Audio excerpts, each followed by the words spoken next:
Doutora? Boa tarde, Duda. Estava com saudades da senhora. Faz tempo que não aparece aqui. É verdade, faz tempo. Tá tudo bem? Tudo bem, tudo caminhando. Como é que tá a vida jurídica? Bem movimentada. Trabalho é o que não falta, né, Duda? É verdade. Bom, a senhora lá atrás foi a primeira juíza que veio para Bauru e agora é a primeira juíza que assume a direção do fórum. É verdade. Como que está sendo essa experiência? Olha, o trabalho de diretoria do fórum, de direção do fórum, é um trabalho que exige muita dedicação do juiz que se encontra nessa posição. São muitos funcionários a lidar, são muitos interesses. Há os demais colegas que também fazem suas reivindicações administrativas e nós somos sempre uma ponte entre o Tribunal de Justiça e a comarca. Então, nós, o juiz, né, eu digo nós, mas os diretores do fórum, servem como um intermediário. E tem que ter muito jogo de cintura, tem que ter muito tato para lidar com as pessoas. Os funcionários merecem muita consideração, eles se dedicam. Nós temos o nosso quadro funcional muito bom, são pessoas que dedicam uma vida inteira ao judiciário e muitas vezes se sentem um pouco desestimuladas, desprestigiadas e tendo um contato mais próximo com os cargos de chefia, comigo como diretora do fórum, muitas vezes eles acabam se reposicionando, se reestimulando a continuar e ver que trabalham por uma obra maior, né? Todo mundo tem a sua função dentro dessa grande engrenagem que é o Poder Judiciário. Mas já me contaram que você está fazendo algumas mudanças lá. Que mudanças são essas? O pessoal exagera, Duda. São algumas mudanças, eu diria uma realocação de espaços, mudar salas de local. O distribuidor, por exemplo, ele funcionava no segundo subsolo. Agora ele está localizado no térreo, juntamente com o protocolo, facilitando a vida do usuário, do advogado, da população. Nós também passamos a ser mais exigentes com o acesso ao prédio do fórum, aplicando um provimento do Tribunal de Justiça, que determina que até o 12:30, apenas os advogados terão acesso ao fórum para atendimento bancário, atendimento no cartório. Beleza. E isso estava um pouco... os vigilantes, nós mesmos acabamos deixando a coisa ficar mais solta, né? Mas agora a direção do fórum tem primado por essa fiscalização mais rigorosa, até mesmo por motivos de segurança. Você não imagina que no outro dia fomos surpreendidos com pichações nos corredores do fórum. Absurdo. Não com tinta. O cara é cara de pau, vai pichar no dentro do fórum. Hein? Pincel atômico, ele desenhou em todos os corredores. E ninguém viu? Não viu. Que coisa. Banheiros. Então, nós temos restringido muito o acesso, mas sempre, nunca para tolher os direitos do cidadão que busca os serviços do judiciário, entenda bem, mas para garantir a segurança do usuário do serviço público, né? Há bastante tempo são reivindicadas novas instalações no fórum. Sim. Como é que está isso? Bom, nós temos um procedimento em andamento na Secretaria da Justiça. A Prefeitura de Bauru já fez a doação de um imóvel lá nas imediações do Hospital Regional, né? Esse imóvel está lá, já indicado na Secretaria da Justiça. Há uma outra alternativa que a Prefeitura apresentou também para a construção do fórum. Então, por falta de terreno, o fórum não vai deixar de ser construído. O que agora nós estamos discutindo com a Secretaria da Justiça, que houve a mudança do secretariado agora com o novo governo do Alckmin, é quando e como esse fórum vai ser construído. Mas ele vai sair do papel, sim. Sai? Sai. Você acredita, faz uma previsão, quanto tempo? Não, isso eu já não posso arriscar. Isso eu já não posso arriscar, mas eu posso Porque lhe na garantir... vida tudo tem gente trabalhando a favor e gente trabalhando contra, né? Tem. Que coisa que... Tem. Principalmente quem não produz torce contra... Até aí, nego pula no peito também dos juízes e joga contra. Joga contra. Verdade? Muita gente. É verdade. Sim. Eu não sei por que ainda, mas há interesses que nós vemos que algumas pessoas tentam criar alguns obstáculos, mas a gente vai vencendo as coisas degrau por degrau e derrubando. E Bauru se tem uma coisa que precisa, é de um novo fórum, né? Precisa. Mas enquanto pessoas tiverem a mentalidade, foi esse grupo que conseguiu o imóvel, não, mas vamos tentar trocar, porque agora o nosso grupo é outro. Não vê o bem comum. Muitas pessoas que têm deixado transparecer que tem criado alguns obstáculos para a edificação desse novo fórum, não está vendo a cidade como o bem maior, certo? Agora, nós, o judiciário, não estamos vendo apenas o conforto de quem trabalha dentro do prédio. Nós estamos tentando construir um novo fórum. Mas não é nem questão de conforto, totalmente ultrapassado. Está ultrapassado. É um absurdo. Tanto que o tribunal já passou a pulverizar as instalações. Bauru tem duas coisas que eu falo sempre, que é uma vergonha: as instalações do fórum e da Câmara Municipal. E da Prefeitura, né? Mas a Prefeitura ainda... também, é verdade, a Prefeitura também. A Prefeitura pode ficar em terceiro lugar, né? Então, e com isso nós estamos tentando, sim. As coisas estão andando bem junto ao governo do Estado, temos o apoio incondicional do deputado Pedro Tobias, que é sempre uma pessoa em quem se pode confiar, não é?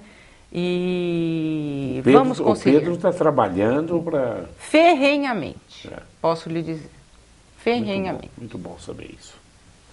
Eu já tenho uma pergunta aqui. Pode falar. Claro que às vezes, quando a gente entrevista um juiz, o cargo de um juiz é o mais importante na sociedade. Às vezes, vem até alguma pergunta que significa para alguma coisa semelhante, ou às vezes até a própria pessoa está interessada e aproveita, porque a gente lê as perguntas na hora, a fazer pergunta para o juiz. Então eu deixo o juiz sempre à vontade. Se toca, já aconteceu isso aqui, eu estou falando porque aconteceu, não com você. O cara perguntando, aí o juiz, quando acabou a entrevista, ele falou: Duda, foi o cara que eu estou julgando que perguntou. Então, tá vendo? É um verdadeiro absurdo. Então, mas vocês acontece. Isso acontece, vocês são muito expostos, né? Porque fica fácil para o cara: doutor, será que eu vou ser condenado? Aí eu vou me abster de falar qualquer coisa. Olha lá, aqui é o Jackson, vamos ver qual é a pergunta do Jackson. Boa tarde, doutora. Como juíza, o que a senhora acha da invasão do MST em propriedades particulares? Eles destroem tudo e ninguém do MST responde pelos atos. Parece que a justiça tem medo deles.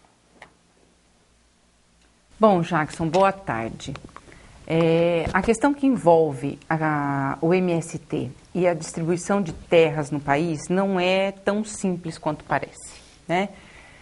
O MST é um movimento respeitado, né, pelo governo, é um movimento esquerdista, o nosso governo também, então eles amparam algumas atitudes. Eu não acredito que haja algum temor do judiciário em relação ao movimento do Sem Terra. O que há é um respeito à pessoa humana que integra esses movimentos. Junto com as pessoas que provocam as barbáries e as invasões a terras privadas e produtivas, há também mulheres, crianças indefesas. Então não há razão alguma para a polícia usar força física e causar um mal maior do que o problema patrimonial, certo? Então eu creio que esse é o limite que eu possa dizer para responder a pergunta do Jackson. Jackson, tem coisa boa e coisa ruim nisso. Eu chamo a atenção sempre, porque aconteceu, e aqui acontece também. Eu já fui em entrega de títulos do INCRA E a maioria dos caras que receberam o título já tinham vendido a terra dele. Na hora já tinha a pessoa até que comprou e entregava o título na mão da outra. Mas eu me lembro de uma reforma agrária, tem que tomar muito cuidado. Agora, a reforma agrária em terras improdutivas, eu acho justíssimo. A terra tem que ter uma função social, né, doutora? Sim. Mas ela colocou bem. Acontece que tem invasão em terra produtiva. Isso está errado. Mas no Peru teve um presidente, ele era militar até, chamava Alan Garcia. Ele fez, e eu tive no Peru logo depois, ele fez uma reforma agrária na marra, meu. E deu. E o Peru era o maior produtor de peixe mundial. O Peru perdeu tudo com o Alan Garcia. Aí ele distribuiu terra para quem não era agricultor. Então os caras foram para a zona rural, assumiram as fazendas, tiraram. Enquanto teve coisa para comer, os caras ficaram. Comeram boi, cavalo, burro, asno, comeram tudo. A hora que acabou, voltaram para a cidade. E abandonaram tudo. O Peru tem um exemplo de uma reforma agrária mal programada. Mas tem muita coisa importante num país tão grande como o Brasil para fazer uma reforma agrária. Sim. Não é isso? A senhora como titular da vara da família. E lá agora as pessoas estão tendo uma folga, as coisas ficam mais lentas, dá para parar de pagar a pensão ou vai para a cadeia mesmo quem para de pagar a pensão? Não, ainda vai para a cadeia. A gente está passando por muitas mudanças no judiciário como geral, né, implementadas pelo Tribunal de Justiça. Desde a informatização, o surgimento do processo digital, que ocorreu em setembro de 2013, a gente tem passado por essa transição. E eu tenho a dizer que tem funcionado muito bem. O processo digital realmente é o futuro. Vai ser minha próxima pergunta. É o futuro, é a nossa... Eu vejo que é a salvação do judiciário e dos interesses da população, né? Aquela forma processual de papel, isso está ficando realmente para trás. Todos se adaptaram muito bem, servidores, juízes, advogados, promotores, e tem funcionado espetacularmente bem. E o serviço está mais ou menos em ordem já? Sim. Porque eles estão retroagindo, né? Como é que estão fazendo? Não, foi assim, Duda. Até setembro de 2013, os processos eram físicos. Aqui em Bauru, de setembro de 2013 para diante, as varas cíveis e as varas de família foram informatizadas. Então, o que era processo de papel, continuou processo de papel. E o que era processo novo é só virtual. Ah, entendi. Tá? Então, todos os processos ajuizados de setembro de 2013 em diante... A agilidade está outra. Virtual. Nossa, é outra coisa. Outra coisa. É muito bom. Permite até para o juiz trabalhar em casa também. Sim, nós temos o home office. Né? Sim. Né? O Podemos advogado, um advogado... Sim, o advogado teve uma grande vantagem, porque agora ele não tem mais o prazo para protocolar as petições limitado ao tempo em que o fórum está aberto. Ele pode protocolar durante a madrugada, ele pode protocolar no conforto da casa dele ou do escritório. A Justiça Federal também está digitalizando ou não? Eu não sei da Justiça Federal, não sei. Eu sei que a Justiça do Trabalho já... Mas a federal, sinceramente, não tive conhecimento. Então, a Justiça Estadual de Bauru está nesse pé. Só os processos criminais que ainda não há uma digitalização, porque depende do projeto a digitalização da polícia também. Porque todo processo criminal, ele tem uma preparação, um inquérito policial que tramita na polícia. Então, não adianta a polícia fazer isso em papel e depois mandar para o promotor e ele ter que transformar isso em digital, né? Ou tudo começa digital ou não.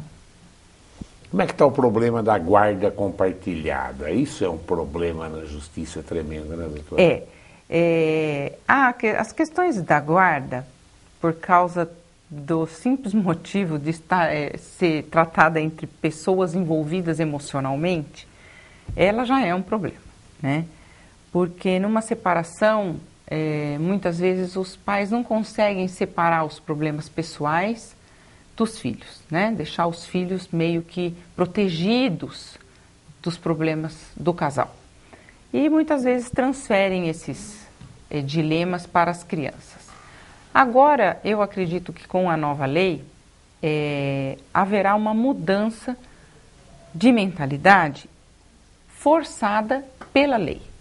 Porque a lei, ela mudou a presunção. Antes, o que a gente presumia? O juiz, né? A gente presumia que as crianças estarão bem com a mãe ou com o pai. Um dos dois, né? E o outro que ficou de fora dessa presunção, ele tinha que provar que o outro não tinha condições. E provar para o juiz que ele tinha condições, certo? De ter o filho consigo. Hoje, a lei lançou a presunção de que os dois têm condições. Então, a lei falou, a guarda será compartilhada entre os pais. E ponto final. Caso não haja possibilidade, deverá ser comprovado que um deles não tem. Então, transferiu a responsabilidade de provar. Muito bom. Não sou mais eu que tenho que provar que eu tenho condições. Ele tem que provar que eu não tenho. Certo? Então, não vale mais aquela lei. Mudou. Achei muito bom isso. Mudou o paradigma. Certo? O exemplo, o caso emblemático mudou. Então, a presunção é, aquele casal, os dois têm condições de criar o filho juntos. Bem a longo prazo, de um modo geral, os juízes agiam tentando sempre dar para a mãe, né? Sim, sim. Hoje em dia isso mudou muito. Mudou Duda. muito. Mudou muito. Eu até tenho dito, olha, eu tenho 20 anos de magistratura. No começo da carreira, era raríssimo quando os filhos ficavam com o pai. Ultimamente tem ficado. Até mesmo as mulheres têm dito expressamente, eu concordo que fique com o pai. Por quê? Eu casei muito jovem, eu não estudei, eu quero crescer profissionalmente agora, com as crianças não dá, então fica com ele e no fim de semana eu pego. Certo? É um ajuste, a sociedade mudou, a mentalidade mudou. Mudou totalmente. Né? Então hoje a guarda é compartilhada. E como que nós vamos fazer? Vai surgir pergunta. E a pensão alimentícia? Se a guarda compartilhada não precisa pagar pensão? Precisa sim. Claro. E o que diz a lei? A lei diz que o casal apresentará uma planilha dos gastos. Então o Joãozinho tem despesa com escola particular, convênio médico, transporte escolar, uniforme, dentista, roupa, comida. Então quem vai pagar o quê? O pai fica com a escola, com o transporte escolar. A mãe paga o dentista, o convênio médico. E a comida cada um paga quando estiver na sua companhia, certo? Roupas. Nós vamos fazer compras e a gente vai dividir igualmente. Então tudo isso tem que ficar estabelecido no acordo ou na sentença. Você acha que hoje é mais fácil fazer, ou antigamente, como as regras eram mais rígidas para decisão, era mais fácil fazer os acordos? Olha, eu costumo sempre dizer que uma sentença não consegue mudar a vontade das partes. Muito bom. Se eles estão com o ânimo de não dar certo... De brigar, vai brigar. Vai brigar. Não adianta eu falar, eu dar a sentença, eu mandar, pode ir preso, pode a gente fazer busca e apreensão. Tem casais que transformaram a vida dos filhos em um inferno, certo? Por quê? Foi uma infância cheia de oficial de justiça batendo na porta, de pai indo preso porque não pagou a pensão. Então, isso é uma situação que não há lei que mude, não há sentença que mude. E o cara, às vezes, até uma pensão porcaria, ele não paga de raiva, né? Sim, tem gente com todas as características, né? Tem aquele pai prestimoso que separou, mas que continua sendo um pai, né, valoroso, e tem os que não são. Eu não sei se é impressão minha, mas o que eu vejo na mídia, principalmente nesses programas policiais tipo da Atena, Marcelo Rezende, de ex-marido matando a ex-esposa, aumentou demais, não, doutora? Isso, aumentou. Né? Infelizmente, O homem acha que é dono da mulher. Na hora que ela arruma outra, ele vai lá e mata. Mas, Duda, eu costumo dizer que esse cenário, né, isso existiu muito, muito há anos atrás, não é? A mulher se emancipou, a mulher foi trabalhar fora. Ganha mais que o homem, às vezes. A mulher muitas vezes ganha mais que o marido. Só que esse sentimento de posse e propriedade do homem em relação à mulher, das cavernas, né? isso é cultural, né? É cultural. Então, alguns homens são entes mais evoluídos e conseguem respeitar a mulher. Outros não. Outros acham que a mulher ainda é propriedade deles. Caso haja algum contato com homens no ambiente de trabalho, isso desencadeia brigas horríveis e muitas vezes o casamento acaba por isso. E outras vezes acaba em tragédia, porque o homem fisicamente é mais forte. Claro. Não há mulher que consiga lutar contra isso. E depois que inventaram a pólvora, até mesmo os mais fracos se defendem dessa maneira. Mas tirando lá esse comentário que você fez, é verdadeiro. Eu não sei se aumentaram os casos de homicídios contra a mulher, mas aumentaram as denúncias, principalmente quando o caso não chega a um homicídio. As vias de fato ou a agressão física, por causa da Lei Maria da Penha. Hoje em dia as mulheres não se calam mais. Elas vão denunciar. Denunciam mesmo. E se não denunciar, acaba morrendo. Tem que denunciar, sim, né, doutora? Sim, tem. Porque o cara bate hoje, bate amanhã, uma hora ele mata. É besteira. É verdade, Né? Tem que se precaver, sim. Vamos ver mais uma perguntinha? Júlio da Bela Vista. Uma casa que eu tenho de madeira foi invadida. Eu preciso entrar com reintegração de posse junto com um advogado, não tendo outra solução. Caso eu faça isso e a pessoa sai, e depois ela volta novamente, terei que gastar mais uma vez? Olha, se a situação for nova, passar algum tempo, alguns meses, entre a reintegração e a nova reocupação do imóvel ilegal, sim, deverá ajuizar uma nova ação de reintegração de posse. Mas se a reocupação ocorrer logo depois do cumprimento de uma medida liminar, né, aí pode ser requerido no próprio processo que ela seja revalidada. O importante é que o telespectador não deixe passar o tempo, porque não cabe medida liminar em posse velha. O que é posse velha? Se o esbulhador, a pessoa que ocupou a casa, estiver lá há mais de ano e dia, se fizer mais de um ano da ocupação, já não cabe medida liminar. Então é importante o telespectador atentar para isso, não deixar o prazo correr, o tempo correr, né, para tomar medidas mais eficazes. Dona Neuza pergunta: doutora, eu tenho um neto que hoje está com 19 anos e recebe uma pensão do INSS porque o pai já é falecido. Uma parte é dele e a outra parte da viúva do pai, que não é a mãe. Gostaria de saber se é verdade que com 21 anos ele perde ou continua recebendo esse benefício, pois mesmo ele sendo deficiente, ele trabalha e faz faculdade paga por ele. Ela não fala qual é a deficiência. Não fala. Bom, pela letra da lei, isso depende de aplicar a lei ao caso concreto, certo? Mas pela lei, o beneficiário da pensão por morte, ao atingir 21 anos, ele perde a pensão. E essa pensão é transmitida para os outros dependentes do falecido.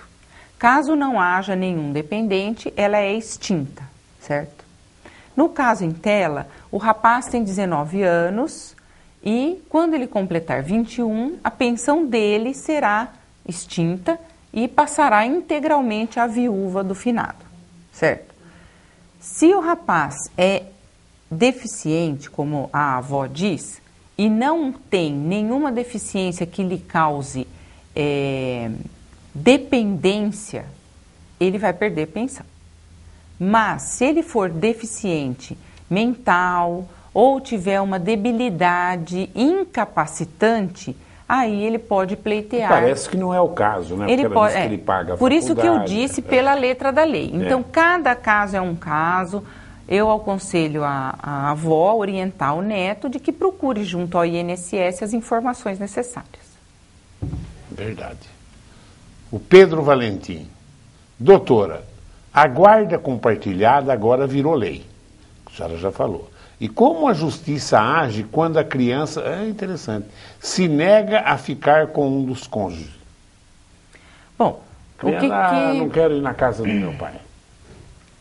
Olha, E acontece isso, não acontece? Acontece, mas não, a maioria das vezes não é uma vontade da criança. É colocado na cabeça da criança. Existem várias maneiras de se persuadir uma criança, não é? E a gente chega a ficar surpreso com a capacidade do ser humano em fazer coisas Que maldade, indevidas, né? Se a criança realmente não quer ir com aquele genitor, por exemplo, um dos pais, a pai ou a mãe, é dado ao uso de entorpecentes. E a criança já percebeu isso e não quer. Ou um dos pais tem um outro companheiro que não é do agrado da criança. Também acontece. Ninguém plantou nenhuma ideia ruim na cabeça dessa criança. O que acontece? O outro genitor, né, o que não é o causador do problema, deve buscar a justiça para que nós façamos alguns estudos psicológicos, estudos sociais. Mas é problemático, Para não apurar. é fácil, hein? A vida é problemática, Duda. É verdade. A vida é problemática. E o judiciário existe para isso, para Se o menino for palmeirense, o pai é corintiano, Não é ele motivo. fala, isso não é motivo. Não, isso não. E é grave, hein? Pai corintiano é coisa grave. Dona Maria pergunta. Estou gostando que um montão de mulher entrando aqui, viu? Doutora, uma avó aposentada que tem a guarda do neto usufrui da pensão. Mas quem paga esse benefício? Eu não entendi a pergunta. Eu acho que ela quer dizer, uma avó aposentada que tem a guarda do neto, ela não perguntou, ela fala, usufrui da pensão. Será que ela quer dizer que se tem do direito neto, à pensão? será? Do neto. Bom, se o caso for o seguinte, pelo que eu estou entendendo, a avó tem a guarda do netinho e o pai ou a mãe paga uma pensão para esse neto. E essa avó usufrui da pensão? Seria isso? Deve ser isso. Nesse caso, essa avó guardiã não pode usufruir da pensão do neto. A pensão é para a criança e a criança deve usufruí-la e utilizá-la de acordo com suas necessidades, certo? Agora, se o caso for outro, se a pensão é da avó e o neto usufrui, ele é, de certa forma, dependente dessa avó, né? Então, está utilizando a fonte de renda dela. A pergunta está um pouco ambígua. Está ambígua, sim. Enfim, não permite orientar. Eu não entendi também. Isso. Ó, Ney Ribeiro, parece que ele é advogado, ele pergunta. Doutora, há rumores de que uma lei sobre a pensão alimentícia vai cair e que o pai da criança não vai mais pagar e não irá preso. É verdade? Olha, não chegou ao meu conhecimento ainda. Não chegou. Eu não sei desses rumores. Eu sei que gradativamente os casos de prisão civil têm sido restringidos no nosso ordenamento jurídico. Antigamente cabia prisão para o mal pagador de um financiamento de veículo. Hoje isso não existe mais. Mas a pensão alimentícia, ela tem um rito processual diferente da execução de dívida comum. E eu garanto para você que 90% das dívidas de alimentos que a gente consegue receber, fazer com que o menor receba, é através de prisão. Se não prender, quando tem briga emocional, o cara não paga. Não, então, né? é um pouco complicado. Eu vejo com uma certa temeridade até se houver uma mudança legislativa nesse sentido. Não, eu também acho. E não é só o homem, viu, Duda? 99% das pensões é uma porcaria, não? E não, 300 reais, 400 reais, é umas coisas que... as pensões são fixadas sempre de acordo com o que a pessoa ganha e quanto pode pagar, mas há casos, sim, que há uma inadimplência voluntária, sabe? E também há os casos, o reflexo das crianças estarem mais sob a guarda paterna, é a responsabilização da mãe em pagar a pensão alimentícia para esse filho. E nós temos decretado prisão. Mãe tem que pagar também. Tem, por que não pagaria? E já decretamos a prisão de várias mulheres. E pagam. Aí corre pagar. Aí paga. Qualquer um, né? Um dia no pela porco não é fácil. Não é gostoso, não é muito agradável, né? A Neuza do Centro volta aqui, aquela da deficiente do neto. Tá. Ela fala que é os pés e mãos a deficiência dele. Então não é mental. Sim. Tem que se apurar junto ao INSS se essas deficiências, né, nos pés e nas mãos gera a incapacidade ou a impossibilidade dele garantir o próprio sustento. Porque a função da pensão é essa, né? Garantir que a pessoa que não tem condição de prover o próprio sustento, que tenha um mínimo para subsistência, né? O doutor Natanael, ele é advogado, ele fala: doutora Ana Carla, tem um cliente que agora está desempregado e a ex-esposa dele está empregada e estabilizada financeiramente. Ao propor que ele peça pensão alimentícia para ela, meu cliente quase me colocou para correr. O preconceito lá, os homens são fogo, né? O macho é ele. Os homens ainda têm preconceito de pedir pensão alimentícia para as mulheres? Muitíssimo. Tem mesmo? Muito, muito. Eu acho que nesses 20 anos... Eu vou pedir, viu? Nesses 20 anos de profissão, eu acho que eu vi um caso. De pedir pensão para a mulher? Que coisa. E depois desistiu no curso do processo. E ele precisava mesmo? Eu não cheguei a julgar o caso, né, Duda? Porque ele acabou desistindo do pedido, o processo ainda não estava em fase de instrução processual, mas... Um caso? Uma carreira sua? Que loucura. Um caso. O Natanael foi em cima Muito do problema. Boa pergunta, doutor Natanael. Parabéns. Que coisa. Nunca vi. Só esse nunca julguei. Vi um caso, mas houve desistência. Eu acho que há muito essa questão da honra masculina, do brio, o que irão dizer de mim se eu for pedir pensão para minha esposa, vou ser mantido pela esposa, né? Eu acho que entra muito essa questão. O homem talvez se socorra mais dos filhos, né? É verdade. Eu acho que é mais por aí. Eu acho que é isso que você falou. Doutora, hoje o telespectador dominou o programa, já estouramos o tempo. Mais alguma coisa, doutora? Não, só tenho a agradecer ao Mas convite. Você viu que interesse? Não precisa voltar mais. Fico feliz. Agora, É só o senhor convidar que eu estarei de volta. Daqui umas 3, 4 semanas trazer. Impressionante. Tem mais perguntas chegando aí, viu? Qualquer dia eu virei só para responder perguntas. Tá joia. Obrigado, doutora. Até logo. Bom, tá aí. Aqui eu achava que o telespectador fica querendo fazer muita pergunta quando é defesa do consumidor, previdência social. E tá aí. Hoje nós vimos no direito de família um interesse muito grande do nosso telespectador. Até porque hoje, segundo dizem, de cada 3 casais, um desmancha com 7 anos. Você tem essa estatística ou não? Não, eu sei que de diz cada... que 7 anos diz que é um ano... cabalístico? Cabalístico, dizem. Não, de cada 100 casamentos, esse levantamento eu fiz, de cada 100 casamentos realizados, 50 se desfazem. De 2, 1 se desfaz, então. De 2, 1 se desfaz. Nossa. Mas a pessoa casa de novo. Ah, sim. Entendeu? Então as pessoas continuam acreditando no casamento, isso que é curioso. O homem casa de novo, a mulher também casa? Também, Nossa, casa a fila anda para todo Pensei mundo. que era só nós que era burro. Não. Bom, tá aí, hoje, gostei do programa de hoje. Continue ligado aí nos horários alternativos da TV Prevê. Obrigado, viu? Tchau.